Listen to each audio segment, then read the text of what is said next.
السلام علیکم ورحمۃ اللہ۔ ہم امید کرتے ہیں کہ آپ خیر و عافیت سے ہیں۔ ویڈیو شروع کرنے سے پہلے آپ کی خدمت میں ایک بات عرض کرنی تھی، اور اس کو ایک ریکویسٹ ہی سمجھیں، اور یہ ریکویسٹ اس لیے نہیں کہ آپ کے ایسے کرنے سے ہماری چینل میں ہمارے چینل کو بڑھاوا ملے گا، بلکہ یہ ریکویسٹ اس لیے کر رہے ہیں تاکہ آپ کو صحیح نالج ملے۔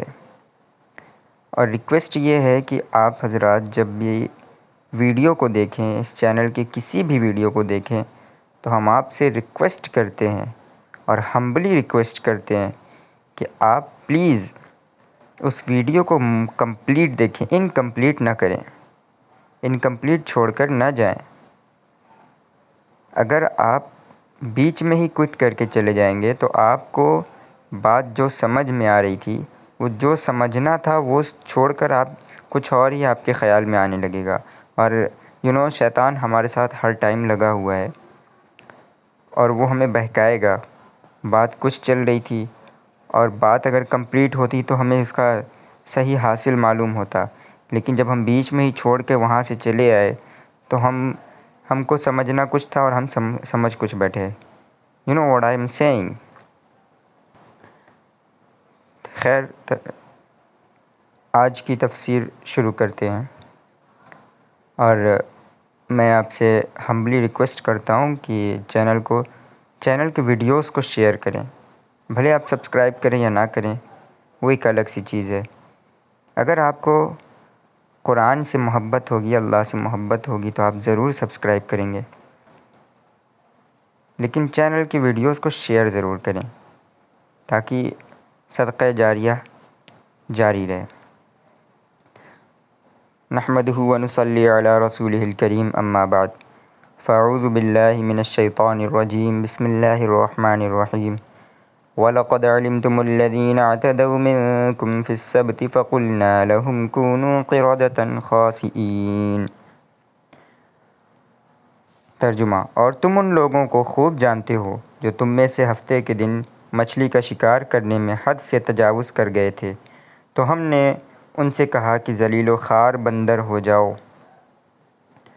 تیسری پہچان، قال تعالی وَلَقَدْ عَلِمْتُمُ الَّذِينَ اعْتَدَوْا مِنْكُمْ إِلَىٰ وَمَوْعِظَةٌ لِّلْمُتَّقِينَ۔ تفسیر: اور البتہ تحقیق تم خوب جان چکے ہو حال ان لوگوں کا کہ جنہوں نے ہفتے کے دن حد سے تجاوز کیا، ہفتہ یعنی سنیچر کے دن حد سے تجاوز کیا، پس کہا ہم نے ان سے کہ بن جاؤ بندر ذلیل یعنی دھتکارے ہوئے۔ حضرت داؤد علیہ السلام کے زمانے میں ایک شہر دریا کے کنارے آباد تھا جس میں بنی اسرائیل کو ہفتہ کے دن مچھلی کے شکار کی ممانعت تھی۔ یہ بڑا مشہور قصہ ہے، تو آپ اس کو ضرور سنیں۔ بنی اسرائیل کے آزمائش کے لیے ہفتے کے روز یعنی سنیچر کے روز مچھلیاں دریا کے کنارے پر بکثرت جمع ہو جائیں، اور سنیچر گزرنے کے بعد یعنی ہفتہ گزرنے کے بعد یہ حالت ہوتی کہ ایک مچھلی بھی نظر نہ آتی۔ بنی اسرائیل نے جب یہ حالت دیکھی تو شکار کرنے کا ایک ہیلا یعنی چال نکالا کہ اب دریا چھوٹے چھوٹے حوض بنائے، اور دریا سے پانی اور مچھلیاں آنے کے لیے نالیاں بھی بنائیں۔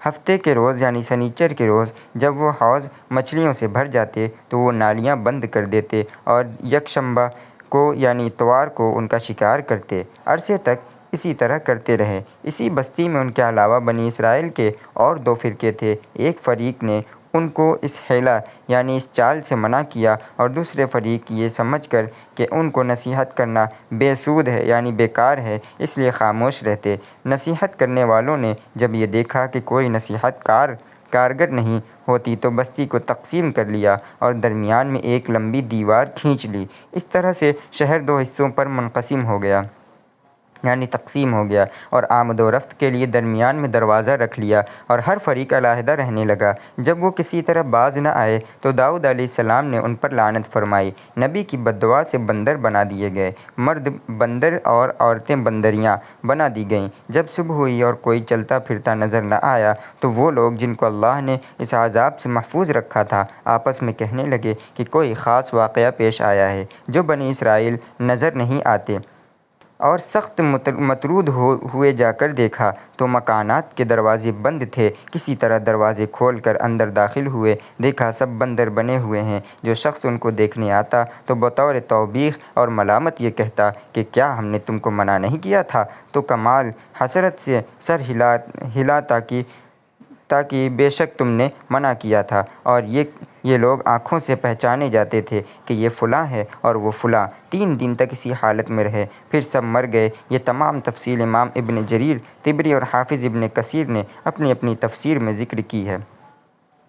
امام ابن جریر فرماتے ہیں کہ ظاہر قرآن سے یہی معلوم ہوتا ہے کہ وہ لوگ حقیقتاً بندر بنا دیے گئے تھے، یعنی صورتیں اور شکلیں بندروں کی بن گئی۔ وما ذلک علی اللہ بعزیز، اور یہ اللہ پر کچھ دشوار نہیں، اور آثار صحابہ اور تابعین بھی اس کی شہادت دے رہے ہیں، اور اسی پر تمام امت کا اجماع ہے کہ وہ لوگ حقیقتاً بندر بنا دیے گئے تھے۔ اور جس شخص نے یہ کہا کہ حقیقتاً بندر نہیں بنائے گئے تھے بلکہ ان کے اخلاق اور عادات بندروں جیسے ہو گئے تھے، تو یہ صریح خطا ہے، ظاہر قرآن اور ظاہر روایت اور اجماع سلف کے خلاف ہے۔ کافروں کے اخلاق تو ہر زمانے میں بندروں سے بھی بڑھ چڑھ کر رہے، اور اب تو ترقی کا دور ہے، اور اس زمانے کے کافر تو اخلاق میں بندر اور سولہ سے بھی بڑھ کر ہیں۔ یہ حضرت داؤد علیہ السلام کے زمانے کی خصوصیت نہیں۔ فائدہ: مسخ کی 3 قسمیں ہیں۔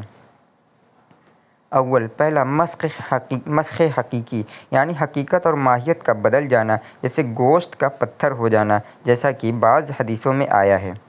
دوسرے مسخ صوری، یعنی حقیقت انسانیہ تو باقی رہے اور فقط صورت اور شکل بدل جائے، جیسے اس قصے میں ہوا کہ بنی اسرائیل کی فقط صورتیں اور شکلیں مسخ کی گئیں، کے بجائے صورت انسانی کے بندر کی صورت بنا دیے گئے، مگر حقیقتاً انسانی جسم کے ذریعے سے انسان ادراک اور احساس کرتا ہے، اور بحالہ انسانی جس کے ذریعے سے انسان ادراک اور احساس کرتا ہے وہ بحالہ باقی تھی، گویائی اور بولنے کی قوت سلب کر لی گئی تھی، مگر عقل باقی تھی کہ جس کے ذریعے سے اپنی صورتیں بدلنے کا ادراک کرتے تھے اور یہ بھی سمجھتے تھے کہ یہ ہماری نافرمانی کی سزا ہے۔ مسخ سے فقط ان کی انسانی صورت زائل ہوئی اور فہم اور شعور انسانی سب باقی رہا۔ اسی لیے خاصئین ذو العقول کی جمع لائی گئی تاکہ ادراک انسانی کی بقا پر دلالت کرے۔ قردتن کے لفظ سے بندر کی صورت ہونا معلوم ہوا، اور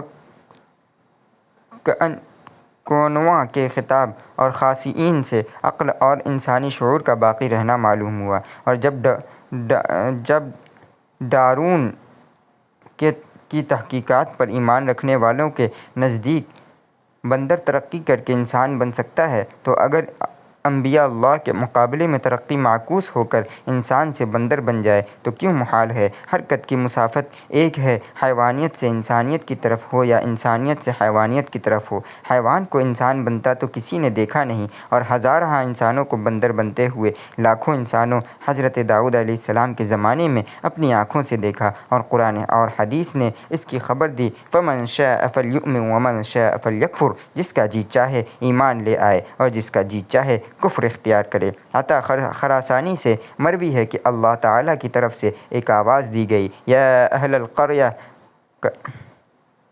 کأنہ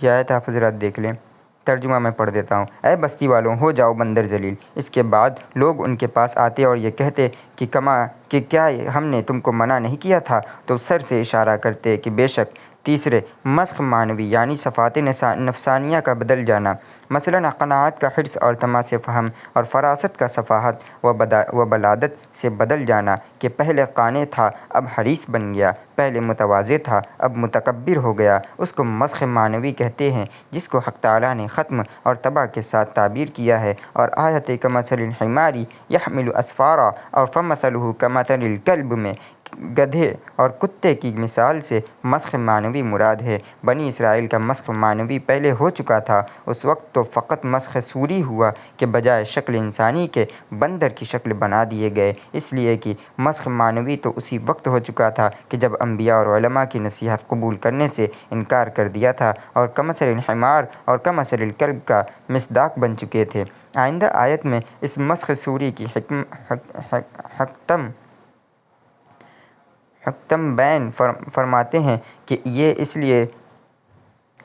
لیے بندر بنائے گئے تاکہ نافرمانوں کو عبرت اور پرہیزگاروں کو نصیحت ہو، اور ظاہر ہے کہ نافرمانوں کو مسخ صوری ہی سے عبرت ہو سکتی ہے۔ مسخ معنوی میں تو دوسرے نافرمان بھی انہی کے شریک اور ہم پلہ ہیں۔ فائدہ: ابن عباس رضی اللہ تعالیٰ عنہ سے منقول ہے، جن کو اللہ تعالیٰ نے بندر بنایا وہ 3 دن سے زائد زندہ نہیں رہے اور نہ ان کی نسل چلی، اور یہ بندر جو فی الحال موجود ہیں ان کی نسل سے نہیں بلکہ یہ اصل بندر ہیں۔ ابن کثیر: فَجَعَلْنَاهَا نَكَالًا لِمَا بَيْنَ يَدَيْهَا وَمَا خَلْفَهَا وَمَوْعِظَةً لِّلْمُتَّقِينَ، پس بنایا ہم نے اس واقعے کو عبرت ان بستیوں کے لیے جو شہر کے سامنے اور پیچھے آباد تھیں، اور نصیحت بنایا خدا سے ڈرنے والوں کے لیے، یعنی تاکہ نافرمانوں کو اس واقعے سے عبرت ہو اور فرمانبرداروں کو نصیحت ہو۔ مثل مشہور ہے غلام کو لکڑی سے تنبیہ کی جاتی ہے اور شریف کو ملامت ہی کافی ہوتی ہے۔ اب آئندہ آیات میں ان کی روگردانی کا ایک اور واقعہ ذکر فرماتے ہیں کہ وحی الہی پر اطمینان نہ کیا اور معاندانہ سوال کا سلسلہ شروع کر دیا۔ فَجَعَلْنَاهَا نَكَالًا لِمَا بَيْنَ يَدَيْهَا وَمَا خَلْفَهَا وَمَوْعِظَةً لِّلْمُتَّقِينَ، اور اس قصے کو اس وقت کے لوگوں کے لیے اور جو ان کے بعد آنے والے تھے عبرت اور پرہیزگاروں کے لیے نصیحت بنا دیا۔ وَإِذْ قَالَ مُوسَىٰ لِقَوْمِهِ إِنَّ اللَّهَ يَأْمُرُكُمْ أَن تَذْبَحُوا بَقَرَةً قَالُوا أَتَتَّخِذُنَا هُزُوًا قَالَ أَعُوذُ بِاللَّهِ أَنْ أَكُونَ مِنَ الْجَاهِلِينَ۔ اور جب موسیٰ نے اپنے قوم کے لوگوں سے کہا کہ خدا تم کو حکم دیتا ہے کہ ایک بیل ذبح کرو، وہ بولے کیا تم ہم سے ہنسی کرتے ہو؟ موسیٰ علیہ السلام نے کہا کہ میں خدا کی پناہ مانگتا ہوں کہ نادان بنوں۔ شناعت چہارم: معاندانہ سوالات۔ چوتھی پہچان: قال تعالی وَإِذْ قَالَ مُوسَىٰ لِقَوْمِهِ إِنَّ اللَّهَ يَأْمُرُكُمْ إِلَىٰ وَمَا كَادُوا يَفْعَلُونَ۔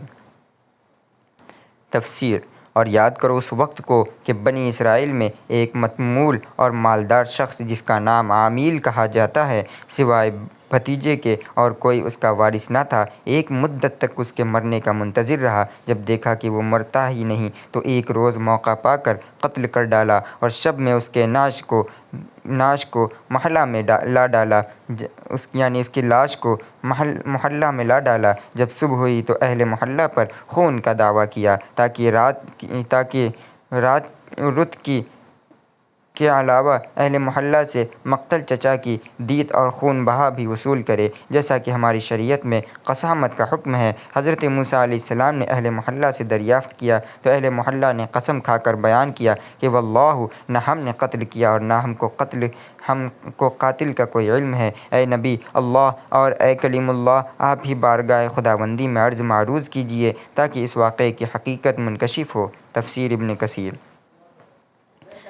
اس وقت اللہ کی یہ وحی نازل ہوئی کہ تحقیق اللہ سبحانہ و تعالی تم کو یہ حکم دیتے ہیں کہ ایک گائے ذبح کرو اور اس گائے کا ایک ٹکڑا اس مقتول پر لگا دو، تھوڑی دیر کے لیے وہ مقتول زندہ ہو جائے گا اور اپنے قاتل کا نام اور پتہ بتلا دے گا۔ یہ طریقہ اس لیے اختیار کیا گیا کہ انکار کی گنجائش نہ رہے۔ حضرت موسیٰ علیہ السلام اگر بذریعہ وحی اس کا نام بتلا دیتے تو ممکن تھا کہ یہ لوگ موسیٰ علیہ السلام کی تکذیب کرتے اور ان کی بات کا یقین نہ کرتے اور کفر میں مبتلا ہوتے، اور جب ایک مردہ زندہ ہو کر خبر دے گا تو اس میں نہ تو تکذیب کا احتمال ہوگا اور نہ کسی کو چون و چرا کی گنجائش ہوگی، اس لیے کہ جو شخص ابھی عالم غیب سے آیا ہو وہ کیسے جھوٹ بول سکتا ہے۔ نیز اس میں ایک حکمت یہ تھی کہ لوگ سمجھ جائیں کہ گائے اور بچھڑا جس کو بنی اسرائیل نے معبود بنا لیا تھا وہ اس قابل نہیں کہ اس کی پرستش کی جائے، وہ تو ذبح ہونے کے قابل ہے۔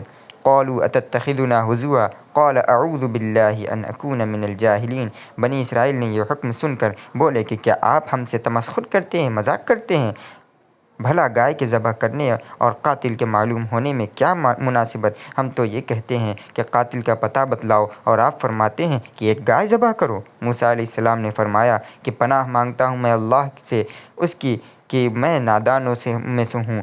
سوال کے مطابق جواب نہ دینا اور استہزاء اور تمسخر کرنا جاہلوں کا کام ہے، معاذ اللہ انبیاء اللہ کا کام نہیں، اور پھر وہ بھی احکام الہی میں۔ بنی اسرائیل اپنے ذام میں اس سوال کو فلسفہ سمجھے مگر حقیقت میں سراسر جہل اور سفہ تھا۔ یہ نہ سمجھا کہ احکام الہی کے اسرار سوائے مقربین بارگاہ خداوندی کے کس کو معلوم ہو سکتے ہیں، اور اسباب اور مسببات کے ارتباط اور مناسبت کو کون سمجھ سکتا ہے۔ گائے کے پارچہ لگا دینے سے مردہ کو بول اٹھنا گائے کا ذاتی اور طبعی خاصہ نہیں بلکہ قدرت الہی کا کرشمہ اور بارگاہ کلیم اللہ کا معجزہ ہے۔ موسیٰ علیہ السلام کے اعوذ باللہ ان اکون من الجاہلین کہنے کے بعد یہ سمجھے کہ یہ حکم تو اللہ کی طرف سے آ ہی چکا ہے جس کی تعمیل ناگزیر ہے، اس لیے یہ خیال ہوا کہ جس گائے کے ذبح کا حکم ہوا ہے غالباً وہ کوئی عجیب و غریب گائے ہوگی، اس لیے بار بار سوالات کیے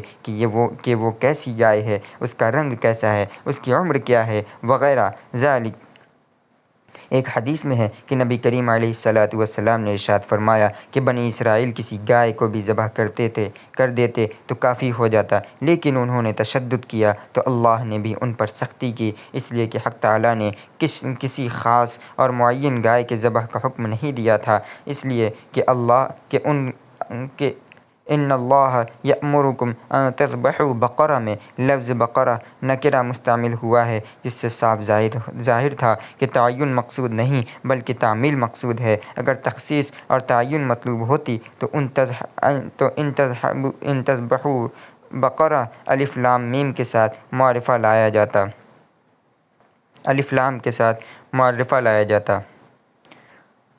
قالوا ادع لنا ربك يبين لنا ما هي قال إنه يقول إنها بقرة لا فارض ولا بكر عوان بين ذلك ففعلوا ما تؤمرون۔ صدق اللہ العظیم۔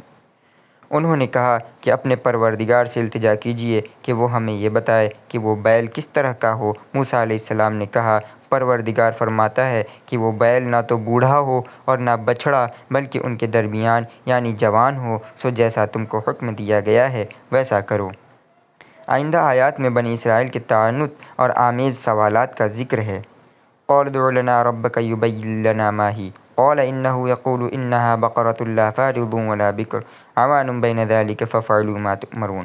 کہا انہوں نے کہ آپ اپنے پروردگار سے درخواست کیجئے کہ بیان کرے کہ وہ گائے کیا چیز ہے اور اس کی حقیقت کیا ہے، کیونکہ یہ خاصیت نہ تو متعارف گائے کی ہے نہ نیل گائے کی۔ معلوم ہوا کہ جس گائے کی یہ خاصیت ہے اس کی حقیقت ہی کچھ اور ہوگی، اگرچہ نام اس کا گائے ہوگا مگر ماہیت نوعیہ اس کی بالکل جدا ہوگی۔ کہا موسیٰ علیہ السلام نے کہ تحقیق اللہ تعالیٰ فرماتا ہے کہ وہ ایک گائے ہے، یعنی اسی جنس کی ہے، کسی دوسرے جنس کی گائے نہیں، اور نہ اس کی کوئی نئی حقیقت ہے، اسی قسم کی ایک گائے ہے، حقیقت اور ماہیت کے اعتبار سے کوئی فرق نہیں، البتہ سن اور عمر کے اعتبار سے کچھ فرق ہوگا، وہ یہ کہ وہ نہ بوڑھی نہ جوان بلکہ متوسط یعنی درمیانی اور بین ہو، یعنی میانہ سال ہو، جس کو ادھیڑ کہتے ہیں۔ پس فوراً کر گزرو جو حکم دیے گئے ہیں، کوئی دشوار امر نہیں، کوئی دشوار کام نہیں۔